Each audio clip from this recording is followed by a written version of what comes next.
La semana pasada tuve el privilegio de hablar en el Congreso Eucarístico de Atlanta, que es uno de los eventos más grandes en el año católico. Alrededor de 30,000 personas descienden sobre la arena cerca del aeropuerto de Atlanta con el propósito de honrar a la Eucaristía. Escuchan pláticas sobre la Eucaristía y el Congreso comienza de una manera extraordinaria. Esta arena gigante, en el transcurso de una hora, se llena poco a poco por miles y miles de personas. Representan las distintas parroquias e instituciones de la arquidiócesis. Se toma, dicen, una hora para llenar el lugar. Hay música festiva, música evangélica y todo tipo de cosas sucediendo. Ya terminándose, algunos bailadores aztecas entraron. Hay una gran cantidad de hispanos en la Iglesia Católica de Atlanta. Mientras bailaban, se escuchaba el tambor azteca. De repente la música se quedó en silencio y lo único que se oye son los tambores. Luego entra el arzobispo Gregory, Wilton Gregory, cargando la hostia, una enorme hostia en un gran ostensorio. Se acercó al altar y colocó la hostia allí. Los tambores se callaron y todos, en silencio durante unos minutos, adoraron al Santísimo Sacramento. Concluido eso, cantamos uno de los clásicos himnos eucarísticos de la Iglesia de la Edad Media. Fue un muy emotivo inicio a este Congreso Eucarístico y me pareció una forma particularmente llamativa para representar la creencia de la Iglesia en la presencia real. Decimos que la Eucaristía no es simplemente un signo o un símbolo, sino Jesús realmente, verdaderamente y substancialmente presente bajo las especies eucarísticas del pan y del vino. ¿Cómo podemos empezar a explicar esta doctrina que a mucha gente se le puede hacer extraña?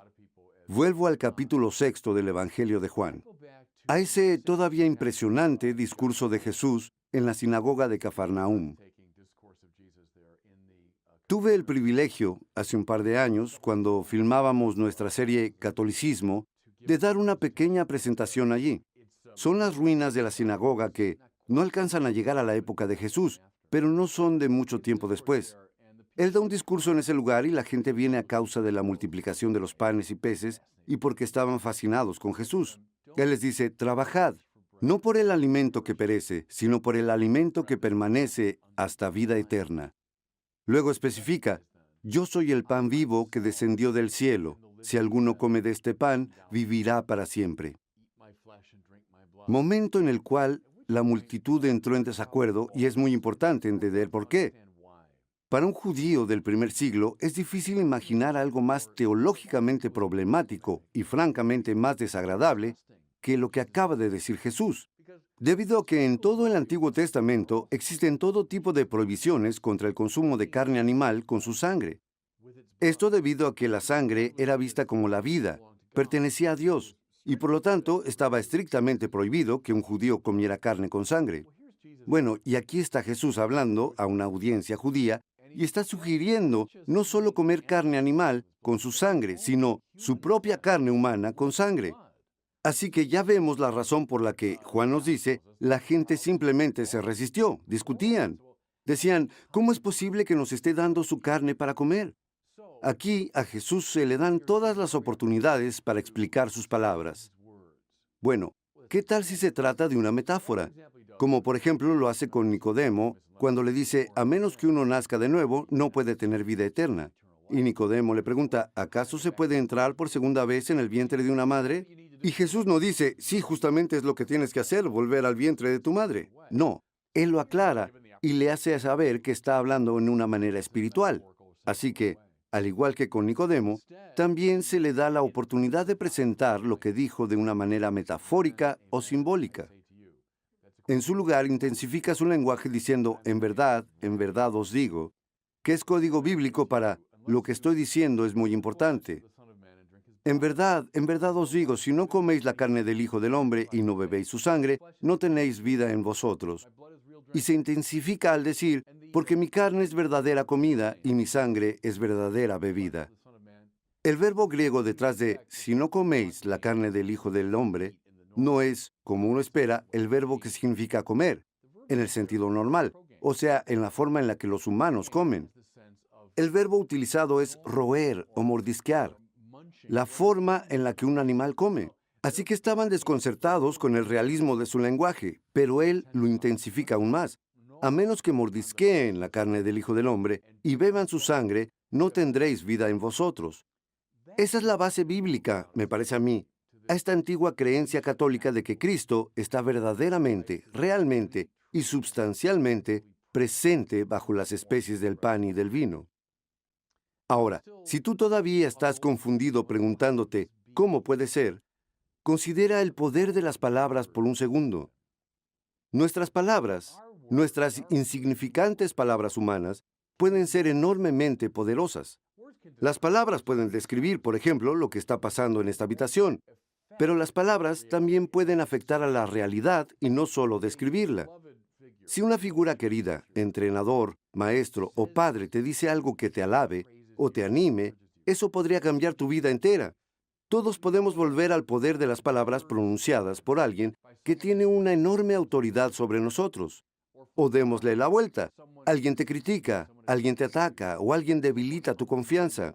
Eso podría cambiar toda tu vida. Conozco a personas de 85 años de edad que aún se ven impactados por los efectos de palabras que se les dijo cuando eran niños.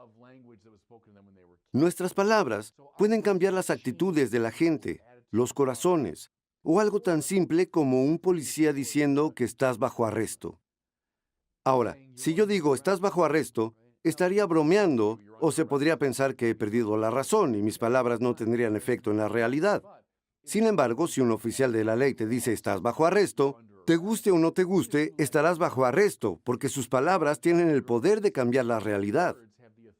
O como el árbitro en un partido de béisbol que dice, estás fuera. Bueno, te guste o no, si el árbitro dice que estás fuera, significa que estás fuera. Así que nuestras pequeñas palabras no solo pueden describir, sino también cambiar la realidad. Ahora piensa en la palabra divina.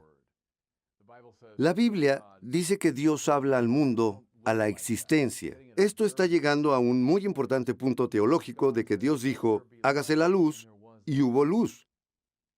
Dios dice, que se produzca la tierra, y así fue. Lo que significa que Dios no se limita simplemente a describir las cosas. Dios hace las cosas por su palabra, por su expresión inteligente. Un paso más. ¿Quién es Jesús? No solo un maestro entre muchos, no solo uno más en una larga línea de profetas.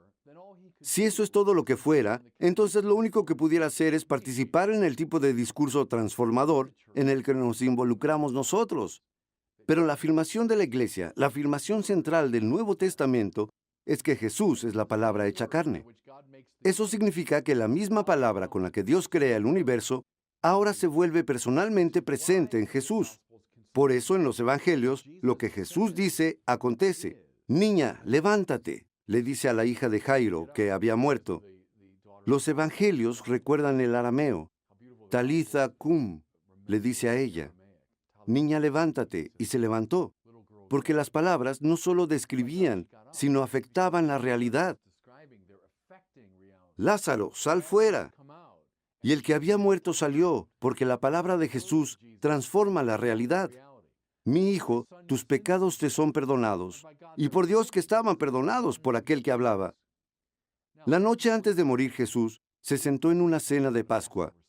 Tomó el pan sin levadura de la cena y dijo, tomad y comed todos de él, porque este es mi cuerpo. Después, sobre la copa de la bendición, que es la copa de vino, después de la cena de Pascua, él dijo, tomad y bebed todos de él, porque este es el cáliz de mi sangre. Ahora, si yo dijera algo así, estaría, si mucho, dando un tipo de gran discurso poético o metafórico, refiriéndome a cosas como, esto representa mi vida o esto representa mi amor por ti.